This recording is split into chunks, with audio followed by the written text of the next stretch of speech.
जिसे हम मनुष्य की बुद्धि कहते हैं, उससे 9 गुनी ताकत का अचेतन मन, अनकॉन्शियस माइंड भीतर बैठा हुआ है। आपको मैंने समझाया कि क्रोध बुरा है, आपकी समझ में आ गया। लेकिन जिस बुद्धि की समझ में आया उसने कभी क्रोध किया ही नहीं। उस बुद्धि के पीछे जो 9 हिस्से परत हैं अचेतन की, अनकॉन्शियस की, क्रोध वहां से आता है। ऐसा समझ लें कि मैं एक मकान में रहता हूं, दरवाजे पे एक पहरेदार खड़ा है। उस बेचारे ने कभी क्रोध किया नहीं, और जब भी दरवाजे पे कोई उपद्रव होता तो घर के भीतर जो मालिक रहता है वो बंदूक लेकर दरवाजे पे आके उपद्रव करता है। और जब भी कोई उपदेशक समझाने आता तो उस पहरेदार को पकड़ के समझाता है कि क्रोध बहुत बुरी चीज है, झगड़ा वगैरह नहीं करना चाहिए। वो कहता है कि मेरी भी समझ में आता है, मैं भी देखता हूं कि जब उपद्रव होता है वो मालिक भीतर से आता है तो भारी खून खराबा हो जाता है। मैं बिल्कुल समझता हूं, मेरी समझ में बिल्कुल आता है। मगर ये उपदेशक को पता नहीं कि जिसको वो समझा रहा है उसने कभी उपद्रव किया नहीं, और जिसने उपद्रव किया है इस पहरेदार से उसका कोई कम्युनिकेशन नहीं है, इससे कभी उसकी मुलाकात ही नहीं होती। और जब वो मालिक बंदूक लेके आता तब ये पहरेदार हाथ पर झुका के, सिर झुका के उसके चरणों में पड़ जाता है, क्योंकि वो मालिक है। और जब वो चला जाता तब पहरेदार अपनी कुर्सी पे बैठ के झपकी खाता रहता और सोचता है कि बहुत बुरी बात है, क्रोध होना नहीं चाहिए।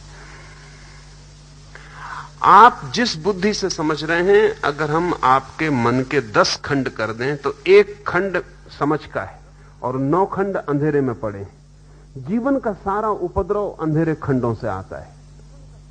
जब आपके भीतर काम वासना पैदा होती है तो आपके उन 9 हिस्सों से आती है। और जब ब्रह्मचर्य की आप किताब पढ़ते हैं तो वो 1 हिस्सा पढ़ता है, पहरेदार। आप ब्रह्मचर्य की किताब पढ़ के रख देते हैं, बिल्कुल जच जाती है कि बात बिल्कुल ठीक है, लेकिन उस जचने से कुछ नहीं होता। जब वो भीतर के 9 हिस्से काम वासना से भरते हैं तब इस 1 हिस्से की कोई ताकत नहीं है, वो इसको एक तरफ हटा के बाहर आ जाते। इसके जुम्मे एक ही काम है कि जब वक्त मिले तो समझने का काम करे, और जब फिर वक्त मिले तो पश्चाताप करे। ये जो 1 हिस्सा मन है, इसकी कोई सुनवाई नहीं है। ध्यान रहे कि मन में जितना गहरा हिस्सा होता है उतना ताकतवर होता है। परिधि पर, सरकमफ्रेंस पर ताकत नहीं होती, ताकत सेंटर में होती है। जिसको हम बुद्धि कहते हैं वो हमारी सरकमफ्रेंस है, परिधि है, घर के बाहर का परकोटा है। वहां कोई खजाने नहीं रखता। खजाने तो उस तिजोरी में दबे होते हैं जो घर का भीतरी से भीतरी अंतरंग है। तो हमारे जीवन की ऊर्जा तो अंतरंग में छिपी है और बुद्धि हमारे दरवाजे पर खड़ी है। इसी बुद्धि से पढ़ते हैं, इसी बुद्धि से सुनते हैं, इसी बुद्धि से समझते हैं। तो लाओ से जब कहता है समझ में आ जाए तो रूपांतरण हो जाता है, तो वो कह रहा है उस सेंटर की समझ में आ जाए। वो जो आपके भीतर अंतरस्थ बैठा हुआ अंतिम मालिक है उसकी समझ में आ जाए तो क्रांति हो जाती। अब हमारी कठिनाई भी स्वाभाविक है, वास्तविक है कि हमें लगता है समझ में आ गया, फिर क्रांति तो होती नहीं, हम वहीं के वहीं खड़े रह जाते हैं। और इस तथाकथित समझ से और एक उपद्रव शुरू होता है। वो उपद्रव ये होता है कि अब हम द्वैत में बढ़ जाते हैं। मन भीतर से कुछ करवाता है, हम कुछ करना चाहते हैं, वो कभी होता नहीं, होता वही है जो भीतर से आता है। और फिर आखिर में पश्चाताप और दीनता और हीनता मन को पकड़ती, और अपनी ही आंखों में आदमी गिरता चला जाता है। उसे लगता है कि मैं कुछ भी नहीं, किसी कीमत का नहीं हूं। तो ये जो समझ है हमारी, अल्लाह से इसके संबंध में नहीं कह रहा है। ये इंटेलेक्चुअल जो अंडरस्टैंडिंग है, ये धोखा है समझ का। ये ऐसा ही है जैसे कोई कहे कि अगर वृक्ष को जल मिल जाए तो उसमें फूल आ जाते, हम जाके वृक्ष के पत्तों पर जल छिड़काएं, फिर फूल ना आए।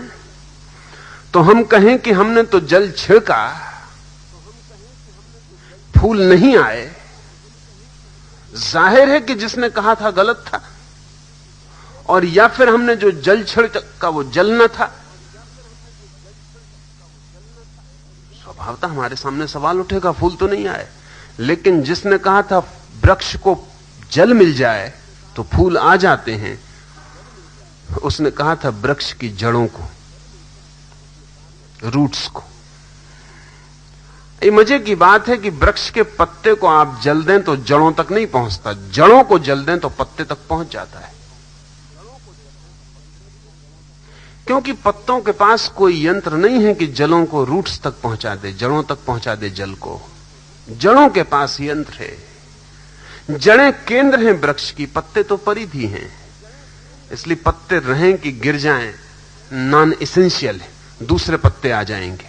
लेकिन जड़ें चली जाएं तो दूसरी जड़ें लाना बहुत मुश्किल है, असंभव है। तो दो बात समझ लें। एक तो यह कि जिसको आप समझ कहते हैं वो केवल तार्किक, शाब्दिक, बौद्धिक है, आंतरिक नहीं, आत्मिक नहीं, समग्र नहीं। आपके प्राणों तक वो जाती नहीं और इसलिए रूपांतरण नहीं होता। बात बिल्कुल समझ में आ जाती है और आप वहीं के वहीं खड़े रह जाते हैं, कहीं कोई फर्क नहीं पड़ता। तो अब क्या करें? वो समझ हम कैसे लाएं जो समझ जड़ों तक जाए? हमारी सारी शिक्षा और दीक्षा एक ही समझ की है, ये तथाकथित जो समझ है। गणित सीखते हैं इसी बुद्धि से, भाषा सीखते हैं इसी बुद्धि से। काम चल जाता है। काम इसलिए चल जाता है कि आपके भीतर के केंद्र का कोई विपरीत गणित नहीं है, नहीं तो काम नहीं चलता। आपके इनरमोस्ट सेंटर का अपना अगर कोई मैथमेटिक्स होती तो आपके स्कूल कॉलेज सब दो कौड़ी हो जाते। लेकिन उसके पास कोई मैथमेटिक्स नहीं है, इसलिए आप स्कूल में गणित सीख लेते हैं, भीतर से कोई विरोध नहीं होता। आप 2 2 4 जोड़ते रहें, भीतर कोई कहने वाला नहीं कि 2 2 5 होते हैं।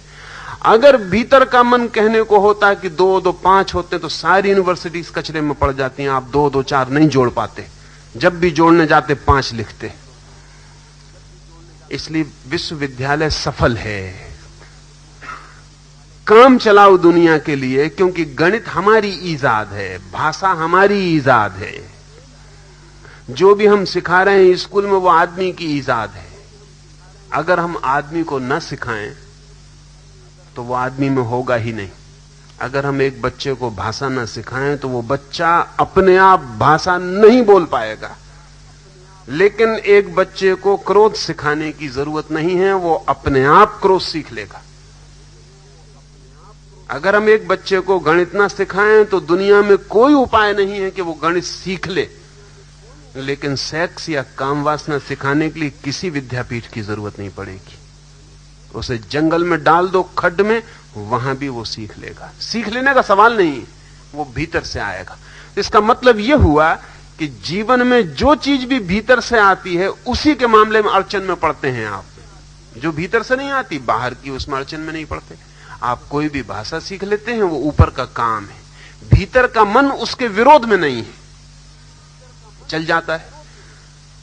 तो स्कूल, कॉलेज, विश्वविद्यालय आपको जो शिक्षा देते हैं मन का ऊपरी हिस्सा ट्रेन कर देते हैं। वो कठिनाई तब शुरू होती है जब आप जिंदगी को भीतर से बदलना चाहते हैं, तभी इसी ऊपरी हिस्से का उपयोग करते हैं। बस वहीं अड़चन हो जाती है। सोचते हैं क्रोध न करूं, ये आप उसी हिस्से से सीखते हैं जिससे गणित सीखा था। ये क्रोध का मामला बहुत दूसरा है, गणित का मामला बहुत दूसरा है। गणित आदमी की ईजाद है, क्रोध अगर किसी की ईजाद है तो वो प्रकृति की, आदमी की नहीं।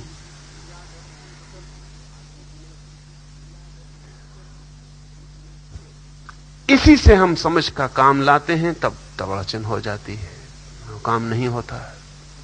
अब उस भीतर तक समझ को ले जाना हो तो उसकी प्रक्रिया है। प्रक्रिया का अर्थ यह हुआ कि आपको यह समझ भी कैसे मिली है, यह भी एक प्रशिक्षण है। आपको यह आपको एक 20-25 साल के प्रशिक्षण के द्वारा यह संभव हुआ है कि 2 और 2 4 होते हैं।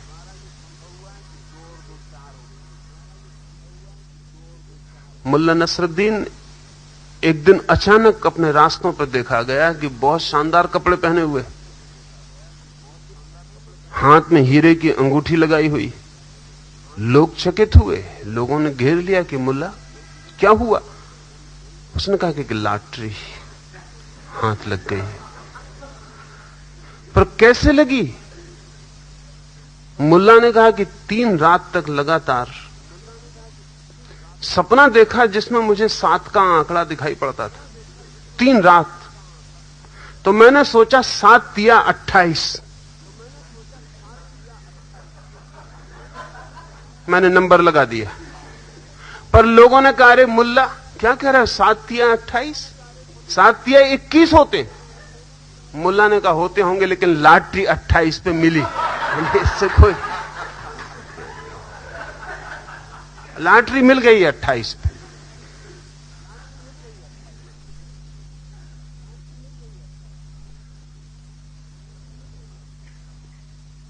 दो 4 की भी ट्रेनिंग है। 2 4 ऐसी कोई बात नहीं है कि आपके भीतर से आ गई है, उसकी ट्रेनिंग है। सीखना पड़ता है, सीख के हल हो जाता है। अब ये जो अंतरस्थ मन है, इस तक समझ को पहुंचाने के लिए भी प्रक्रियाओं से गुजरना पड़े। लाओ त्से ने जब ये बातें कही हैं तब आदमी बहुत सरल था, और बहुत से फर्क पड़ गए हैं जो मैं आपको ख्याल दिला दूं जिससे अड़चन। लाओ त्से ने जब ये बातें कही हैं, आदमी बहुत सरल था। उसकी इंटेलेक्चुअल ट्रेनिंग नहीं थी, उसकी कोई बौद्धिक परत नहीं थी। लाओ त्से बोल रहा था गांव के ग्रामीण जनों से। वे सीधे साधे लोग थे, उनके पास कोई बौद्धिक खजाना नहीं था।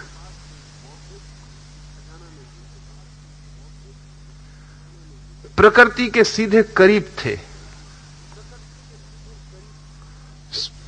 निर्दोष थे। लाओ त्से उनसे बोल रहा था। लाओ त्से अगर आपसे बोले तो सबसे पहला सवाल यही होगा जो विजय ने पूछा, यही सवाल होगा कि समझ में तो हमारे आपकी बात आ गई। लाओ त्से जिनसे बोल रहा था वो ये सवाल कभी नहीं उठाए। लाओ त्से और च्वांग त्से के हजारों संस्मरणों में ये सवाल एक आदमी ने नहीं उठाया है कि हमारी समझ में तो आ गया लेकिन जिंदगी नहीं बदलती। हां, ये सवाल बहुत लोगों ने उठाया है कि हमारी समझ में नहीं आता, समझाएं। फर्क समझ रहे हैं? वो ये सवाल उठाते हैं बहुत लोग कि हमारी समझ में नहीं आया, आप फिर से समझा दें। तो लाओ त्से फिर से समझाएगा। एक बार ऐसा हुआ कि एक आदमी रोज सुबह आया, 21 दिन तक आया, और रोज सुबह आके वो कहता कि लाओ त्से से कि तुमने जो कहा था वो मैं भूल गया, तुमने जो कल कहा था फिर से समझा दो। 1 दिन, 2 दिन, 3 दिन, 4 दिन। फिर लाओ त्से के एक शिष्य मातसु को हैरानी हुई। उसने उस आदमी को जब 5वें दिन फिर आते देखा तो उसने उसको झोंपड़े के बाहर रोका और कहा कि क्या मामला है? उसने कहा वो मैं भूल गया, वो जो कल समझाया था तो मैं फिर समझने आया। तो उसने कहा तू भाग जा, तू भीतर मत जा, क्योंकि एक पागल तू है और दूसरा पागल हमारे पास लाओ त्से है। तू अगर जिंदगी भर भी आता रहा तो वो समझाता रहेगा। 5 दिन 4 दिन से मैं भी देख रहा हूं कि तू वही का वो सवाल ले आता है, वो वही का वो सवाल समझाने बैठ जाता है।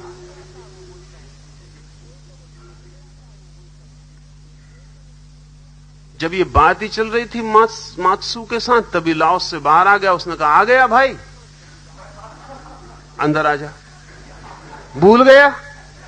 फिर से सुन ले। वो 21 दिन रोज आ रहा है, 22वें दिन नहीं आया तो कहानी कहती कि लाओ त्से उसके घर पहुंच गया। कहा क्या तबीयत खराब है? क्या हुआ? उस आदमी ने कहा समझ में आ गया। और कुछ? उसने कहा मैं दूसरा आदमी हो गया।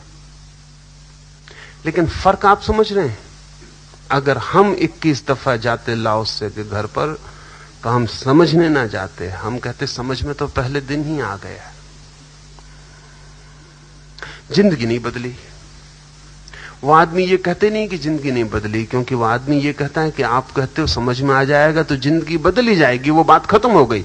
अब समझ में ही आ जाए बुद्ध जब भी बोलते थे, तो अभी जब बुद्ध के ग्रंथों को संपादित किया गया है तो बड़ी हैरानी हुई, क्योंकि बुद्ध एक एक पंक्ति को 3 बार से कम दोहराते नहीं थे। 3 बार कहेंगे।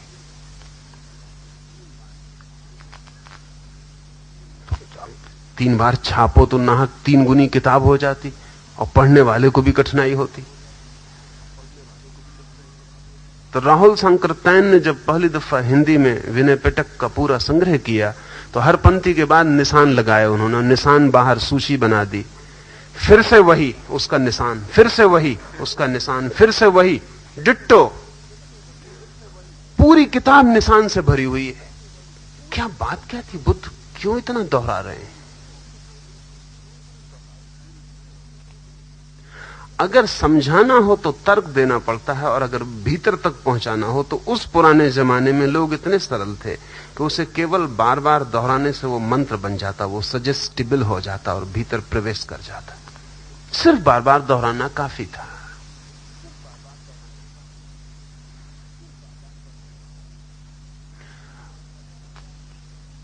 जितनी बार दोहराया जाए उतना भीतर प्रवेश करने लगता है।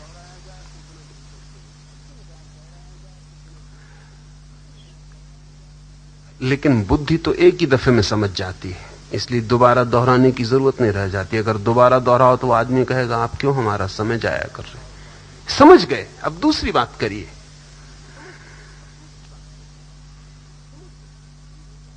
आज भी जो लोग अनकॉन्शियस माइंड के साथ काम करते हैं वो सिवाय दोहराने के और कुछ नहीं करते। जैसे कि अभी पेरिस में कुछ वर्षों पहले एमाइल कुए नाम का एक बहुत बड़ा मनोवैज्ञानिक था, जिसने लाखों लोगों को ठीक किया, पर वो एक ही बात दोहराता था कि तुम बीमार नहीं हो। वो घंटे भर लिटाए है उस आदमी को दोहरा रहा है कि तुम बीमार नहीं हो, तुम बीमार नहीं हो। वो आदमी कह सकता है कि समझ गए एक दफा, अब इसको बार बार कहने का क्या प्रयोजन? पर इमाइल कुए कहता है कि तुमसे मुझे मतलब नहीं है, तुम तो समझ गए, तुम तो पहले ही समझ रहे हो। तुम्हारे जो भीतर गहरे और गहरे में, वहां तक वो दोहराया चला जाएगा। थोड़ी देर में ये ऊपर की जो बुद्धि है, जो ये ऊपर की बुद्धि है, नए में रस लेती, पुराने में रस नहीं लेती। ये थोड़ी देर में कहेगी कि ठीक है, सुन लिया सुन लिया सुन लिया, ये सो जाएगी। हिप्नोसिस का कुल इतनी मतलब है, ये सो जाएगी। ये ऊपर की जो बुद्धि है ऊब जाएगी, ये परेशान हो जाएगी कि क्या कहे चले जा रहे हो कि तुम बीमार नहीं हो। ये थोड़ी देर में सो जाएगी, लेकिन कुएं कहता चला जाएगा। और जब ये सो जाएगी तो इसके पीछे की जो परत है वो सुनने लगेगी। थोड़ी देर में वो भी ऊब जाएगी, वो भी सो जाएगी, तो उसके पीछे की जो परत है वो सुनने लगेगी। और ये कुएं दोहराया चला जाएगा। ये तब तक दोहराया चला जाएगा जब तक आपके भीतरी केंद्र तक ये खबर न पहुंचा दे कि तुम बीमार नहीं हो। और अगर ये भीतरी केंद्र तक खबर पहुंच जाए, वो केंद्र अगर मान ले कि मैं बीमार नहीं हूं, तो बीमारी समाप्त हो गई। अब इसके लिए मंत्रों का, ध्यान का, तंत्र का न मालूम कितना कितना आयोजन करना पड़ा। बाद में करना पड़ा जबकि लोग ज्यादा सोफिस्टिकेटेड हो गए। लाओसे के वक्त में कोई जरूरत ना थी। लाओसे के वक्त तक कोई जरूरत ना थी। लोग सरल थे और उनके अंतरस्थ मन का द्वार इतना खुला था और बुद्धि का कोई पहरेदार न था कि कोई भी बात लाओस जैसा आदमी कहता तो भीतर प्रवेश कर जाती। इस सब का इंतजाम था। लाओसे के पास जाता ही कोई तब था जब वो श्रद्धा करने को राजी हो। लाओसे के पास अगर कोई जाता हो तर्क करने को उत्सुक होता, तो लाओसे कहता कि अभी तू फला गुरु के पास जा, थोड़े दिन वहां रहे। अभी मैं एक सूफी फकीर का जीवन पढ़ता था। अजनबी एक सूफी फकीर था। गांव का एक बहुत बड़ा पंडित, एक बड़ा व्याकरण का ज्ञाता अजनबी को सुनने आया तो उसने देखा कि वो व्याकरण वगैरह जानता नहीं, ठीक से भाषा उसे आती नहीं। तो उस पंडित ने कहा कि पहले तो लोगों को जिनको आप समझा रहे हैं ठीक से भाषा समझाइए, व्याकरण समझाइए, प्रारंभ से ही प्रारंभ करिए। ये आप क्या कर रहे हैं? आप इतनी ऊंची बातें कर रहे हैं, लेकिन ना भाषा का ठिकाना ना व्याकरण का। तो उस सूफी फकीर ने कहा कि तू रुक जा यहां। उस फकीर के चमत्कारों की बड़ी कथाएं थी। वो पंडित रुक गया। सूफी ने उससे कहा कि बाहर झोपड़े के जो कुत्ते और बिल्लियां सांझ को इकट्ठे होते हैं, तू उनको व्याकरण सिखाना शुरू कर दे। उसे लगा तो कि ये पागलपन की बात है, लेकिन ये फकीर कह रहा और ये चमत्कारी है, शायद कोई राज होगा, शायद ये कुत्ते और बिल्लियां साधारण न हो, कुछ खूबी के हों, या फिर इसका कोई मतलब होगा। शायद इन्हें सिखाते सिखाते मुझे कुछ सीखने को मिल जाए। बात तो कुछ होगी ही, रहस्य इसमें कुछ होगा ही। उसने बेचारे ने सिखाना शुरू कर दिया। सरल से सरल पाठ सिखाता था, लेकिन कुत्ते बिल्ली थे कि नहीं सीखते थे। 6 महीने बीत गए, वो भी थक गया। फकीर कई बार पूछा कि कोई प्रगति, कोई प्रगति तो नहीं हो रही। फकीर ने कहा बिल्कुल प्रारंभ से प्रारंभ किया है ना, बिल्कुल प्रारंभ से प्रारंभ किया, इससे और आगे प्रारंभ भी नहीं होता। कोई कुछ भी सिखा पाए? उसने कहा कोई एक कदम ही नहीं उठ रहा आगे।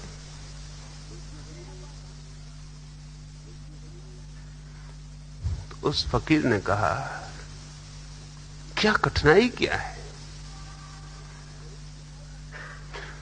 उस पंडित ने कहा वो भाषा ही नहीं जानते, बोलने ही नहीं जानते। बोलना जानते हो तो मैं व्याकरण भी सिखा दूं। वो फकीर कहने लगा कि मैं जिस दुनिया की बातें कर रहा हूं, तुझे उस दुनिया की ना भाषा का पता है और ना व्याकरण का पता है।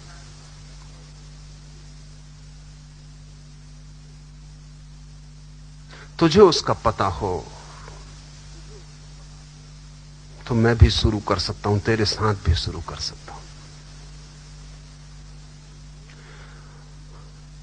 पुराने युगों में यह नियमित व्यवस्था थी कि गुरु अगर देखता कि कोई तर्क करने आ गया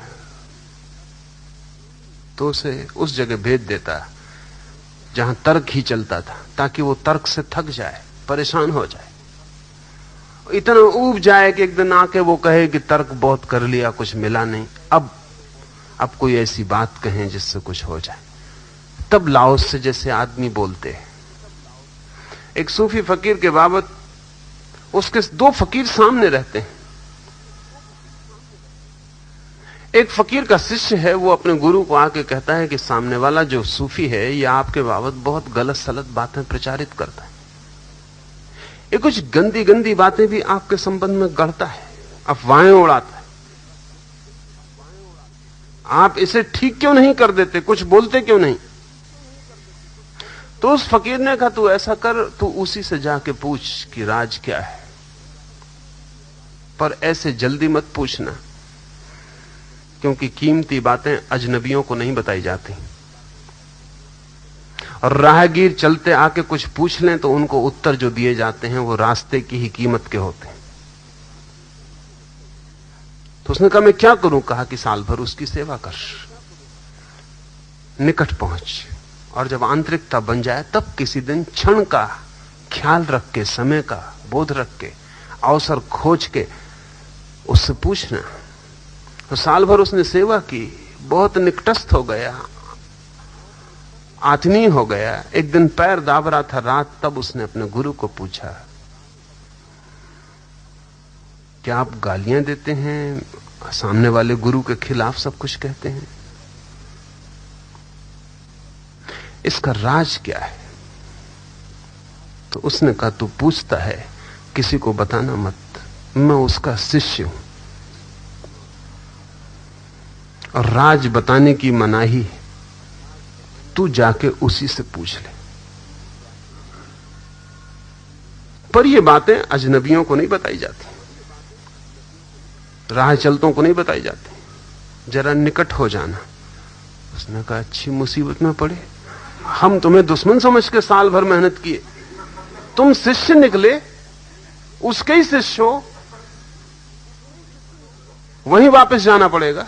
क्षण स्नान कराते वक्त कोई नहीं था, गुरु को स्नान करा रहा था। पूछा कि आज मुझे बता दें ये राज क्या है।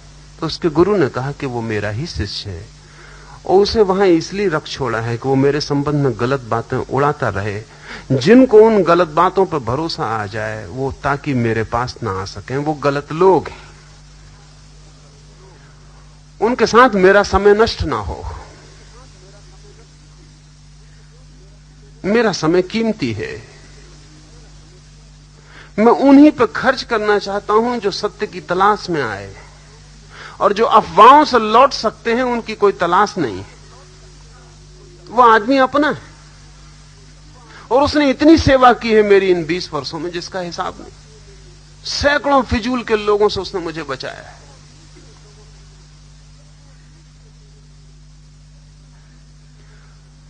ये नियमित व्यवस्था थी। और जब कोई श्रद्धा से भर जाए, श्रद्धा से भरने का अर्थ है जब कोई हृदय को सीधा खोलने को तैयार है। अभी साइकोलॉजिस्ट या साइकोएनालिस्ट क्या कर रहे हैं? वो इतना ही कर रहे हैं, एक मरीज पे 3 साल तक साइकोएनालिसिस चलती, कोच पे लिटाया है मरीज को, घंटों हजारों घंटों उससे चर्चा होती, मरीज कहता जाता है, चिकित्सक सुनता जाता है। किस लिए? वो सिर्फ इसलिए कि कहते कहते कहते कहते मरीज बुद्धि की ऊपरी बातें थोड़े दिन में चुक जाएंगी, तब वो भीतर की बातें कहना शुरू कर देता है। फिर वो भी चुक जाती तो और आंतरिक बातें कहने लगता, ओपनिंग हो जाती। वर्ष भर निरंतर चिकित्सक के पास कहते कहते कहते कहते वो आंतरिक चीजों को बाहर निकालने लगता है। और जब चिकित्सक देखता है कि अब वो चीजें बाहर निकलने लगी जो बहुत गहरी हैं, तब वक्त आया, ये आदमी सजेस्टिबल हुआ, इसको अब कोई सुझाव डाला जा सकता है। अब इसके भीतर का दरवाजा खुल गया, अब इसके भीतर कोई बीज डाल दिया जाए तो वृक्ष बन जाएगा। समझ का अर्थ है आपके भीतरी तल तक पहुंच जाए कोई बात, लेकिन तर्क कभी ना पहुंचने देगा।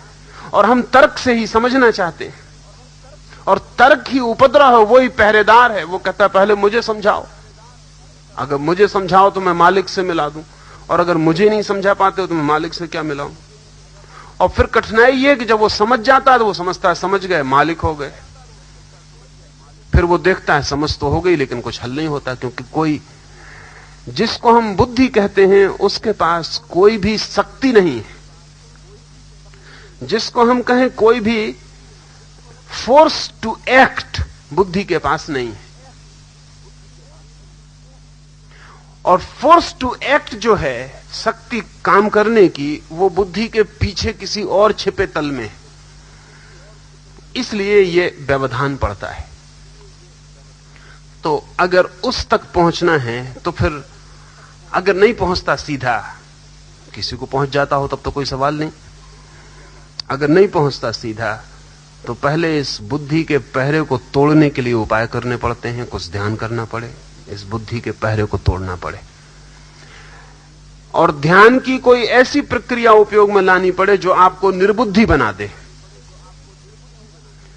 इर्रेशनल बना दे। जैसे मैं जो ध्यान का प्रयोग करता हूं वो बिल्कुल बुद्धिहीन है, तो बुद्धिमान उसको देख के भाग जाएगा। वो कहेगा ये क्या हो रहा है कि लोग नाच रहे, चिल्ला रहे, कूद रहे, पागल। लेकिन जो आदमी नाच रहा है, कूद रहा है, वो बुद्धि के तल से नीचे उतर गया, क्योंकि बुद्धि तो सेंसस का काम करती है। वो कहती है क्यों हंस रहे हो, अभी कोई हंसने की बात ही नहीं, पहले हंसने की बात तो होने दो फिर हंसना। कहते क्यों रो रहे हो, अभी कोई रोने की बात ही नहीं, क्यों कूद रहे हो, कोई जमीन में आंच लगी है, आग लगी है कि तुम कूद रहे हो, ये क्यों घूंसे तान रहे हो हवा में, पहले किसी को गाली देने दो फिर घूंसा उठाना। बुद्धि पूरे समय ये कह रही है कि जो तुम कर रहे हो वो तर्कयुक्त हो, लेकिन जिंदगी में कभी भी कुछ तर्कयुक्त किया है? जब किसी से प्रेम हो जाएगा तब बुद्धि कहां होगी?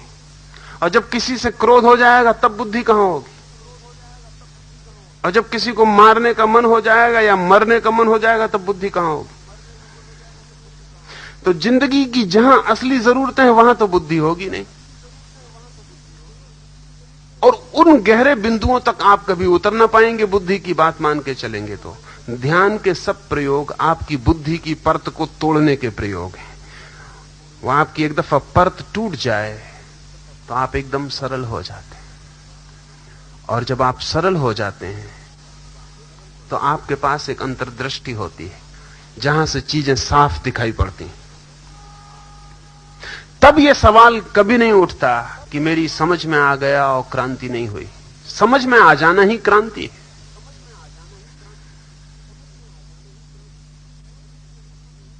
To know is to be transformed. Knowledge is transformation. ये सवाल फिर नहीं उठता, लेकिन ये उठता है। और मैं ये नहीं कहता कि गलत उठता है। हम जैसे हैं आज उसमें ये सवाल उठेगा। हम दो हिस्सों में बटे हुए हैं। जिस हिस्से से समझते हैं उसका कोई संबंध नहीं, उस हिस्से से जिससे करते हैं। करने का हिस्सा अलग, समझने का हिस्सा अलग। घर डिवाइडेड है, दो टुकड़ों में बटा हुआ है। जिसके हाथ में ताकत है करने की, वो समझने नहीं आता।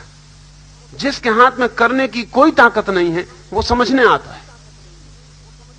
इन दोनों के बीच कभी कोई मेल नहीं होता।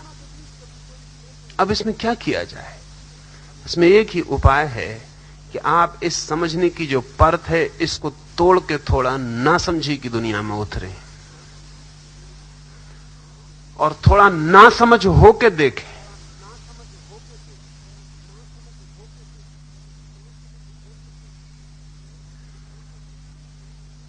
तो आपके इन दोनों विभाजनों के बीच की दीवार धीरे धीरे गिरेगी और आप दोनों में आना जाना आपका शुरू हो जाएगा। और तब आप इंटीग्रेटेड होंगे, इकट्ठे होंगे, एक होंगे। और वो जो एक आदमी है, वो जो भी समझ लेता है वही उसकी जिंदगी में फलित हो जाता है। हम दो हैं और इसलिए हमारा जो सवाल है वो जिंदगी तक उलझता चला जाता है। और हर जिंदगी के बाद ज्यादा उलझ जाएगा, क्योंकि विभाजन बढ़ता ही चला जाता है। इस विभाजन को कहीं से तोड़ें। पिछले आबू के शिविर में एक मित्र, पढ़े लिखे, बड़े सरकारी एक पद पर, वो देखने आए थे। 2 दिन तो वो देख रहे थे। मुझसे आके कहा कि ये तो मैं न कर पाऊंगा, ये जो लोग कर रहे हैं ये मैं न कर पाऊंगा। तो मैंने कहा कि ये आप कैसे कहते हैं कि ना कर पाएंगे? करके देख के कह रहे हैं, बिना करे कह रहे हैं, या सिर्फ इस भय से कह रहे हैं कि भीतर डर है कि हो तो ये भी मुझसे जाएगा? किस वजह से कह रहे हैं? वो कुछ थोड़े डरे। पत्नी उनके साथ थी, उसकी तरफ देखा। मैंने उनकी पत्नी को कहा कि तुम जाओ, उनको तुम्हारे सामने शायद वो अपनी बुद्धिमानी न छोड़ पाए, तुम हटो। वो कहने लगे, डर से ही कह रहा हूं। मुझे भी ऐसा लगता है कि अगर मैं भी कूद पड़ूं तो बहुत उपद्रव मचाऊंगा। फिर मैंने कहा, उसे मचाओ, एक दफा उसे मचा के देखो, तुम अपने नई ही सूरत से परिचित होगे। वही तुम्हारी असली सूरत है। वक्त बेवक्त पर वो निकल के बाहर आ जाती, लेकिन तब तुम उसके मालिक नहीं हो सकते, क्योंकि वो क्षण भर को आती फिर छिप जाती। मनोवैज्ञानिक कहते हैं क्रोध जो है वो टेम्पररी मैडनेस है। टेम्पररी है तो मैडनेस पूरी टेम्पररी है, थोड़ी देर रहती इसलिए आपको पता नहीं चलता, फिर निकल गई। परमानेंट हो जाए आप पागल हो गए, लेकिन जो टेम्पररी वो कभी भी परमानेंट हो सकता है। मैंने उनसे कहा आप करें। उन्होंने कहा हिम्मत जुटाऊं, कोशिश करूं। मैंने कहा कोशिश हिम्मत की बात नहीं है। आप तो आंख पे पट्टी बांध के वो खड़े हो जाएं और जब आने लगे तब भूल जाएं कि आप बड़े अधिकारी हैं और बड़े पढ़े लिखे हैं और समझदार हैं। तीसरे दिन वो कूद रहे थे। वो दूसरा ही व्यक्तित्व था। लौट कर उन्होंने मुझे कहा कि मैं इतना हल्का हो गया हूं कि उड़ जाऊं, इतना हल्का हो गया हूं, भीतर से न मालूम कितनी बीमारी बाहर निकल गई है। और अब मैं आपकी बात ज्यादा ठीक से समझ सकूंगा कि आप क्या कह रहे हैं। तो हमारे दिमाग पर जो बैठा हुआ एक पहरा है तथाकथित समझदारी का, उसे तोड़ना पड़े तो आपके भीतर वो समझ आ सकेगी। तो पहले ये तथाकथित समझ को तोड़ने के लिए कुछ करें।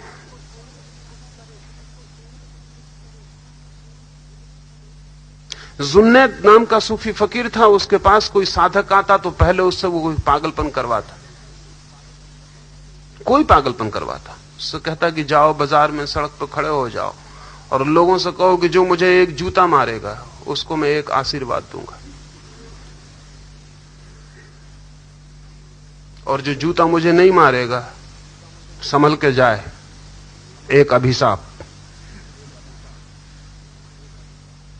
वो आदमी कहता आप ये क्या कह रहे हैं? और वो कहता पहले तुम एक बस्ती का चक्कर लगाओ, फिर हमारी तुम्हारी बात हो सकेगी।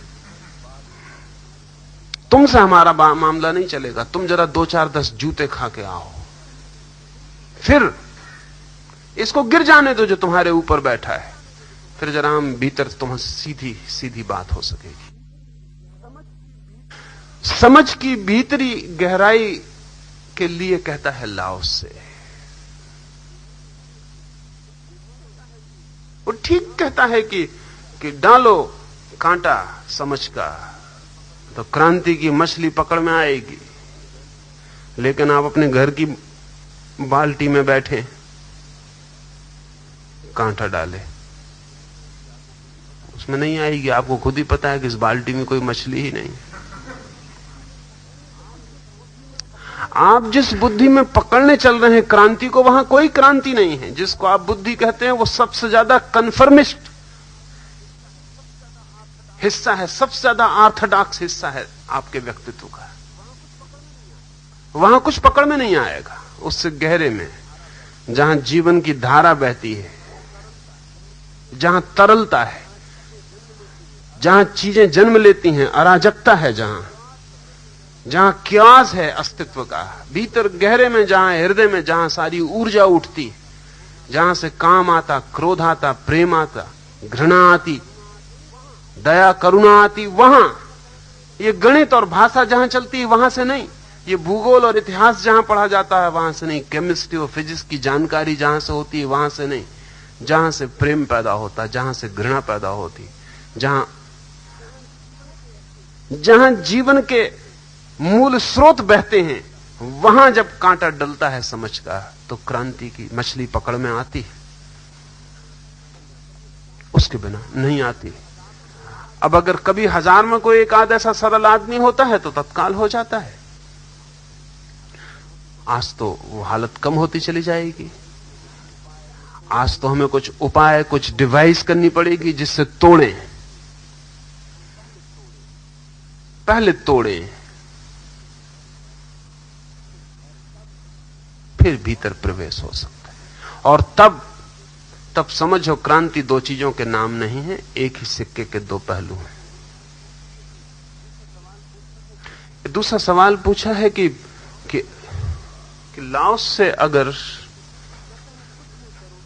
कहता है कुछ ना करो तो पुरुषार्थ का क्या होगा? क्या तुम समझते हो कुछ ना करना कोई छोटा मोटा पुरुषार्थ है?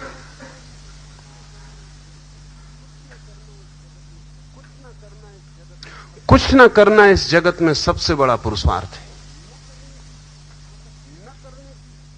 न करने की ताकत इस जगत में सबसे बड़ी मालकियत है। करना तो बच्चे भी कर लेते हैं, करने में कोई बड़ा पुरुषार्थ नहीं है। करना तो बिल्कुल सहज साधारण सी घटना है, जानवर भी कर रहे हैं। ना करना तो बहुत बड़ी बात है। तो ये मत सोचना कि लाओस से जब कहता है कि ना करो, इनएक्टिविटी, तो इससे तो पुरुषार्थ खत्म हो जाएगा।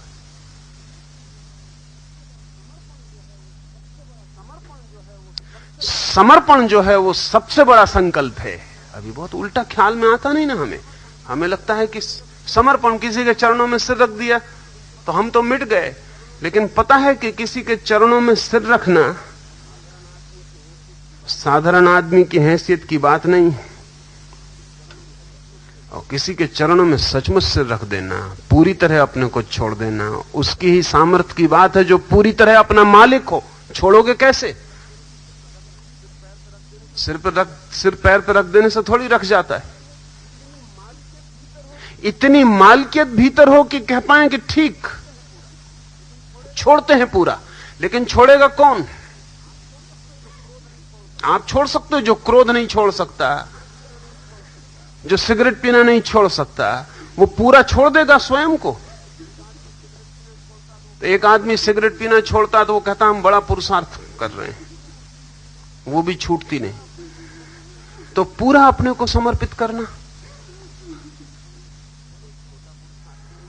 वो छोटा पुरुषार्थ नहीं है, बड़े से बड़ा।